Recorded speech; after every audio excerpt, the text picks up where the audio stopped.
Welcome, everybody, to another great CEO podcast. My name is Jim Schleckser. I'm your host, and I have today with me another great CEO, Jessica Hanson from NuFACE. Welcome, Jessica. Thank you. I'm so happy to be here. We're glad to have you. Thanks for joining us. So maybe you could just start us with the basics. If you could tell us a little bit about what NuFACE does. Sure. So almost 18 years ago, we created an amazing skincare device. So it's actually a facial toning device that works with microcurrent. So microcurrent's been around for years and years.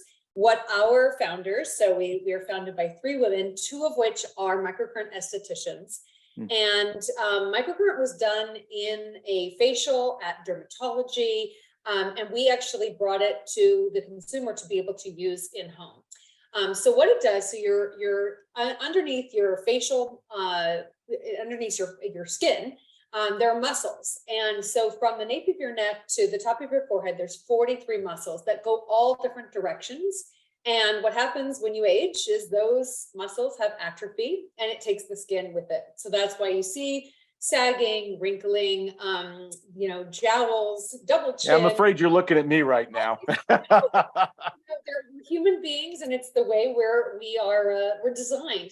And so microcurrent actually is a proven. So we are cleared by the FDA to say we say what we do, or we do what we say, and we're able to mimic your body's ability to lift and tone those muscles. So then ultimately your skin ends up looking better and better. So we always say, you're never too old or too young to start using NuFACE. And now, we've sold over 5 million devices over the past 18 years and still going strong. We're number 1 in the category. Skincare and facial devices is a huge, huge arena. And we're really proud to be able to bring this to empower people.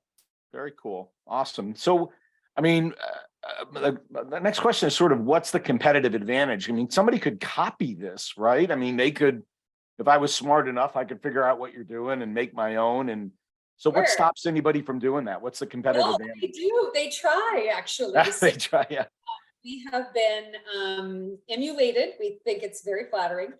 So we are patented. So we have design patents, as well as being able also to go through all the claims that we do every single year, and we're audited by the FDA. So there's a lot to it. There's the number of components that go into making one of these devices is super intricate, about as intricate as making a car. Yep. And so we have seen a lot of competition, especially recently. There are brands that aren't even from the beauty category, that aren't necessarily from the aesthetics, so the professional side of skincare. But they definitely, microcurrent itself is not patented, but the way it's distributed, the way it's tested, and the way it's actually used, there are some pretty distinctive differences. And yeah, go on TikTok and see side-by-side comparisons. It's fascinating to watch. Wow.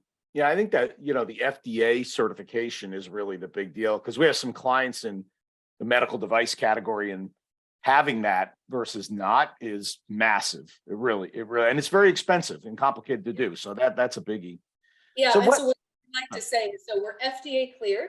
Yep. We're clinically proven, and we're esthetician created. So those 3, those are our 3 mandates for everything we do, from every product that we create.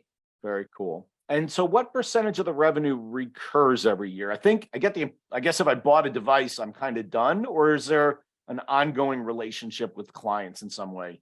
Yeah, we loved this question because it gave me a chance to actually think about, there's kind of 2 ways to answer it.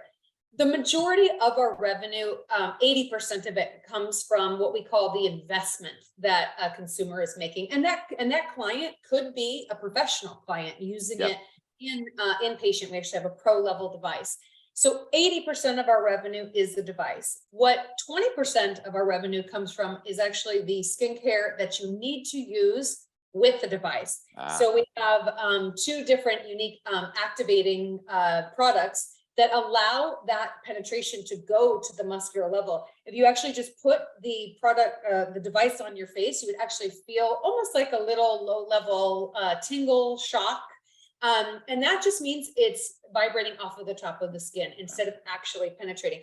So the replenishment business that is coming from the ongoing purchase is actually quite essential. Yeah. It's a myth we're still trying to dispel, because again, in that social environment, it's like, oh, just use aloe vera gel or just use water. Well, you could use those. The product would still glide, but it wouldn't be penetrating to the level. So we actually have to clear with the FDA also our activator. Nice. So it's got an 80-20 rule. The other way you could answer it is actually seeing repeat users. So the amazing thing about NuFACE is once you've tried, you want to, sometimes it's upgrading. So we have 4 different levels of devices. It can be you gift your device to somebody and then they buy a new one. So we have at least 15% of our clients that we track that have a direct relationship with us have actually purchased again. Nice. Oh, that's cool. And probably told their friends on top of it, right? Yes. So the word of mouth is amazing. And we're on QVC, so there's no better platform to reach millions of people in a 24-hour period of time who absolutely are convinced because they see it happening before their eyes. Very cool. So I mean, it's an amazing business, but always there's one thing you'd wish you could change to make a business better, right? And we call that the point of constraint, or kink in the hose, if you will. What is your kink in the hose? What's your point of constraint that if I could change it, it would make this a better business than it already is a great business, but would make it that much better? Yeah. And I think this answer is no different from the other businesses that I've worked on over the past over 2 decades in beauty. It's supply chain. So, I have a rule: good, fast, and cheap. You can only ever have 2. Yeah. Yeah. And we are going for really good and as fast as possible because we want to meet the growing demand, and we have greater demand than supply. So that's been our challenge, especially through COVID, because, again, you've got hundreds of components that go into making one device. If you're missing one, you can't have a finished product. Yep. It's a little less so on the skincare side because sometimes it's a little bit less complicated, but same idea. If we don't have one ingredient to go that is, especially if it's one of our actives, you cannot produce. So that is definitely the constant challenge, and I think we've gotten better. We definitely have contract manufacturers that are very, very vested in our business, but you can't prepare for every single shortfall. Yeah, no, I mean, a resistor or this or that, and you're done. Yeah. Interesting. So let's move over to more how you engage in the business. How many hours a week do you work nowadays? Probably too many, but I usually threaten to call the spouse or the kids and ask them, I try to divide my day. It's different when I'm at home versus traveling. I travel about 50% of the time. And I definitely put in more hours when I travel because there aren't as many distractions. But I would say on average between 60 and 70 hours a week. And that's really, I really break up the time. So those early morning hours are all about consuming information, 3 hours of reading industry news, what's going on in other segments of the market, what's happening on a macroeconomic, macro consumer level. And I'm feeding information to our executive team so that then they are feeding it to their teams as well. My success in business has come through looking beyond the 4 walls that you're in, so that you stay very attuned to reality and what's happening in the world. And then I devote pretty much 8 hours to meetings. I can't sometimes, I mean, my chief of staff needs to budget in time for breaks. I can't believe I've come to that. I've not gotten any better with not having meetings back to back. And then that evening time is really about, processing everything, organizing myself for the next day, and having some kind of release. Normally that's through cooking or through exercise. And even then I'm writing down notes, I'm capturing screenshots. Sometimes I'm producing Instagram content for our amazing social team. Wow. Yeah. Some CEOs, when I ask that question, will go, well, when I'm awake, because I'm always thinking, right? Even if I'm exercising, I'm thinking about it. Even I'm cooking, I'm thinking, but cool. Cool. So, part of, as the company grows, you need to elevate what you work on, which means you have to delegate, elevate, delegate, I guess. So can you name one major responsibility that you've delegated to somebody else in the organization in the last, 3 to 6 months? Yes, actually, just last week. But I also want to thank you because your roundtable talk on delegation actually put a new framework into delegation, even for me. Like, even it's one of those things that I've beaten myself up over is like, do I delegate enough? I don't think so. I take too much else on and then I kick myself later. But thinking about those 6 levels of delegation was amazing. And I'm going to be putting that into practice. So thank you. So last week was a really big moment for our company. We brought almost everyone together, which hasn't happened in 3 years for those who have been there. And some who have joined within the last 2.5 years. Some had never been on our campus with our teams in person. So I delegated, my chief of staff has been with me for 5 years at actually a different company as well. And she loves to bring these ideas to life. I usually will have the inspiration. I'll say, these are the 3 locations that would be great. These are the top 5 things I want to achieve in the week. And she knows me so well and has this true passion for doing it. She arranged the entire week. And what was amazing, people were commenting how impressed they were. They've either never done this, never had this, or it's been a really long time and this is next level. And it made me more proud to be able to say, don't thank me, thank her. Because she really brought it to life. I gave budget parameter and, here's the objectives. And she ran with it from start to finish, from everybody arriving in San Diego to everybody departing Monday through Thursday. It was amazing.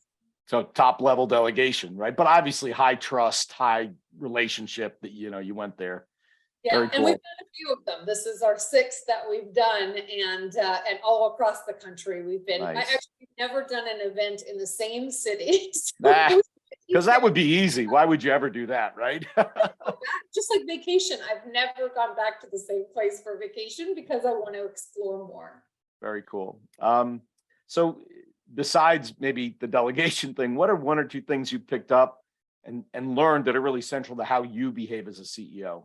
Yeah. What are your lessons, as a CEO? Yeah. So one of the lessons has been flexing to my leaders.